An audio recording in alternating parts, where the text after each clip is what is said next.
നമസ്കാരം. ജാലകത്തിലേക്ക് ഏവർക്കും സ്വാഗതം. ഞാൻ ശ്യാമ. തെനാലി രാമൻ കഥകളിൽ നിന്നെടുത്ത 18 അടവുകൾ എന്ന കഥയാണ് ജാലകത്തിൽ ഇന്ന്. 18 അടവുകൾ. ദില്ലിയിലെ സുൽത്താൻ്റെ ആസ്ഥാന മല്ലനായിരുന്നു ബഹദൂർ ഷാ. അയാളോടൊപ്പം ഗോദയിൽ നിന്ന് മത്സരിക്കാൻ മറ്റൊരു ഗുസ്തിക്കാരനും ധൈര്യപ്പെട്ടിരുന്നില്ല. അഥവാ ആരെങ്കിലും അതിന് തുനിഞ്ഞെങ്കിൽ അയാളുടെ ആയുസ് അതോടെ അവസാനിക്കുമായിരുന്നു. പേരും പ്രശസ്തിയും ഒപ്പം അയാളുടെ അഹങ്കാരവും ദിനം പ്രതി വർദ്ധിച്ചു. തൻ്റെ ആസ്ഥാന ഗുസ്തിക്കാരനായ ബഹദൂർ ഷായുടെ ശക്തിയെക്കുറിച്ച് ദില്ലി സുൽത്താനും അഹങ്കരിച്ചിരുന്നു. അങ്ങനെയിരിക്കെ ഒരു ദേശപര്യടനം നടത്തി സകല മല്ലന്മാരെയും പരാജയപ്പെടുത്തണമെന്നുള്ള ദുരാഗ്രഹം ബഹദൂർ ഷായുടെ മനസ്സിലുദിച്ചു.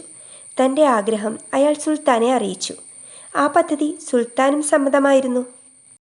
സകല നാടുവാഴികളുടെയും ആസ്ഥാന മല്ലന്മാർ ബഹദൂർ ഷായോട് പരാജയപ്പെട്ടു കഴിയുമ്പോൾ ദില്ലി സുൽത്താൻ്റെ കീർത്തി സകലമാന ദേശങ്ങളിലും എത്തുമല്ലോ. നാടുകൾ തോറും സഞ്ചരിച്ച് മല്ലന്മാരെയെല്ലാം പരാജയപ്പെടുത്തിക്കൊണ്ട് ബഹദൂർ ഷാ വിജയനഗര സാമ്രാജ്യത്തിൽ എത്തിച്ചേർന്നു. അന്ന് അവിടെയും പേരെടുത്ത പല മല്ലന്മാരുണ്ടായിരുന്നു. മല്ലയ്യ, തിമ്മപ്പ, ഭീമയ്യ എന്നിവരായിരുന്നു അവരിൽ പ്രമുഖർ. കലാകായിക പ്രകടനങ്ങൾ വളരെയധികം ഇഷ്ടപ്പെട്ടിരുന്ന കൃഷ്ണദേവരായർ തെനാലി രാമൻ്റെ നേതൃത്വത്തിൽ വിശാലമായ ഒരു മൈതാനത്ത് സകല സജ്ജീകരണങ്ങളോടും കൂടിയുള്ള ഒരു ഗോദ പണിതൊരുക്കി. നാട്ടുകാരെല്ലാം ഉത്സവ പ്രതീതിയോടെ മല്ലയുദ്ധം കാണുന്നതിനായി ഒഴുകിയെത്തി തുടങ്ങി. ആദ്യത്തെ ദിവസം ബഹദൂർ ഷായുമായി ഏറ്റുമുട്ടിയത് ഹിമാലയ കരടി എന്നറിയപ്പെട്ടിരുന്ന മല്ലയെയാണ്. ഒപ്പത്തിനൊപ്പം നിന്ന് വീറോടും വാശിയോടും കൂടി അവർ അടവുകൾ പലതും മാറി മാറി പ്രയോഗിച്ചു. കാണികൾ കൈയടിച്ചു പ്രോത്സാഹിപ്പിച്ചു. തുല്യശക്തികളുടെ പ്രകടനം കൃഷ്ണദേവരായരെ വളരെയധികം രസിപ്പിച്ചു. പെട്ടെന്ന് മല്ലയ്യയുടെ ശക്തി ക്ഷയിച്ചു. അയാളിൽ തളർച്ചയും കിതപ്പും കാണപ്പെട്ടു. അടുത്ത നിമിഷത്തിൽ ബഹദൂർ ഷാ മല്ലയ്യയെ പൊക്കിയെടുത്ത് ഗോദയ്ക്ക് പുറത്തേക്ക് വലിച്ചെറിഞ്ഞു. അന്നത്തെ വിജയം ബഹദൂർ ഷാ കരസ്ഥമാക്കി. രണ്ടാം ദിവസത്തെ വിജയവും ബഹദൂർ ഷാ നേടി. അതോടെ കൃഷ്ണദേവരായർക്ക് ആധിയായി. അടുത്ത ദിവസം നടക്കാനിരുന്ന മല്ലയുദ്ധത്തിൽ കൂടി ബഹദൂർ ഷാ ജയിക്കുകയാണെങ്കിൽ അത് തൻ്റെ സാമ്രാജ്യത്തിനുണ്ടാകുന്ന പരാജയമായിരിക്കും. അടുത്ത ദിവസം രാവിലെ അദ്ദേഹം തെനാലി രാമനുമായി ചർച്ച ചെയ്തു. അല്പനേരത്തെ ഗാഢമായ ആലോചനയ്ക്ക് ശേഷം തെനാലി രാമൻ പറഞ്ഞു, തിരുമനസ് വിഷമിക്കേണ്ട, അതിനുള്ള സൂത്രം അടിയൻ തിരുവള്ളമുണർത്തിക്കാം. ആ സൂത്രം എന്താണെന്ന് പറയൂ രാമ. ഈ നാണക്കേടിൽ നിന്ന് നമ്മെ രക്ഷിച്ചാൽ നിനക്ക് 1000 പൊൻപണം സമ്മാനമായി നൽകുന്നതാണ്. പ്രഭോ, നാളത്തെ മല്ലയുദ്ധത്തിൽ നമ്മുടെ യോദ്ധാവ് പരാജയപ്പെടുകയാണെങ്കിൽ അവിടുന്ന് ഒരു പരസ്യ പ്രസ്താവന ഇറക്കേണ്ടതാണ്. പ്രസ്താവനയോ? രാമ, നീ പറയുന്നത്? അതെ പ്രഭോ, അടിയൻ പറഞ്ഞു തരുന്നത് ബഹദൂർ ഷായും മൈതാനത്തെ കാണികളും കേൾക്കത്തക്ക വിധത്തിൽ അങ്ങ് പ്രസ്താവിച്ചാൽ മാത്രം മതി. ബാക്കി കാര്യങ്ങളെല്ലാം ഈ രാമൻ ഏർപ്പാടാക്കിക്കൊള്ളാം. പറയൂ, നാം എന്താണ് പറയേണ്ടത്?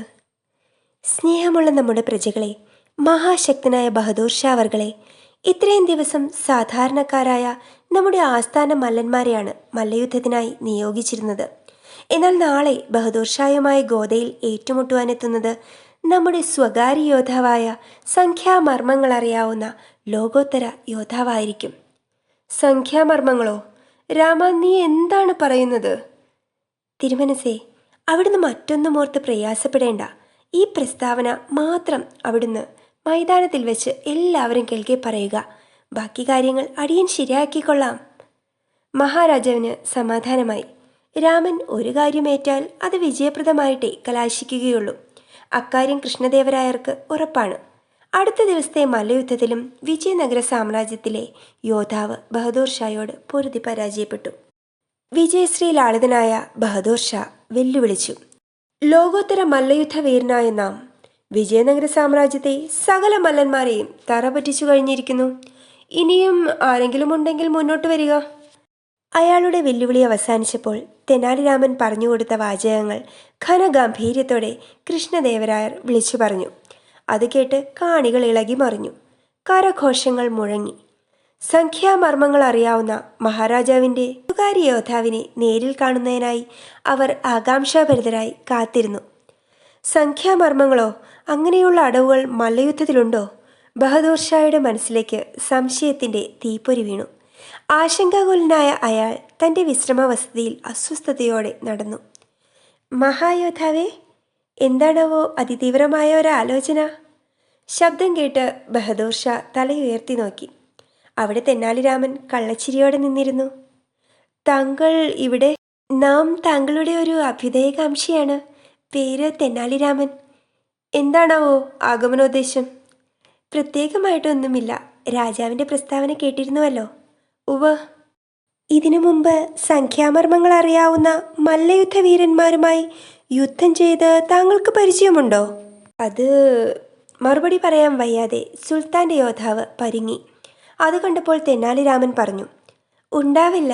ഇത് ദക്ഷിണ ഭാരതത്തിൽ മാത്രം നിലവിലുള്ള 18ാമത്തെ അടവാണ്. ശരീരത്തിലെ മർമ്മങ്ങളിൽ വീഴുന്ന അടികളേറ്റ് എതിരാളിയുടെ ശക്തി ക്ഷയിച്ച് അയാൾ വികലാംഗനായി തീരുന്നതാണ്. പിന്നെ ചത്തതിനൊക്കുമേ ജീവിച്ചിരിക്കലും എന്ന അവസ്ഥയായിരിക്കും അയാളുടേത്. തെനാലിരാമൻ്റെ ഭാവാഭിനയത്തോടു കൂടിയുള്ള വർത്തമാനം കേട്ടപ്പോൾ ബഹദൂർ ഷാ ഭയന്നുപോയി. തനിക്ക് വരാനിരിക്കുന്ന ദുരന്തത്തെക്കുറിച്ച് അയാൾ ഒരു നിമിഷം ചിന്തിച്ചു നോക്കി. അയാളുടെ മനസ്സ് ഭീതി കൊണ്ട് പിടഞ്ഞു.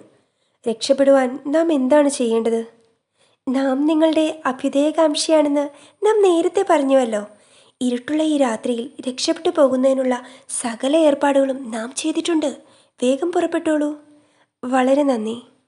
തെനാലിരാമൻ സമ്മാനിച്ച വിറകുവെട്ടുകാരൻ്റെ വേഷവും ധരിച്ചുകൊണ്ട് ദില്ലി സുൽത്താൻ്റെ വീരയോദ്ധാവ് വിജയനഗര സാമ്രാജ്യത്തിൽ നിന്ന് ഒളിച്ചോടി.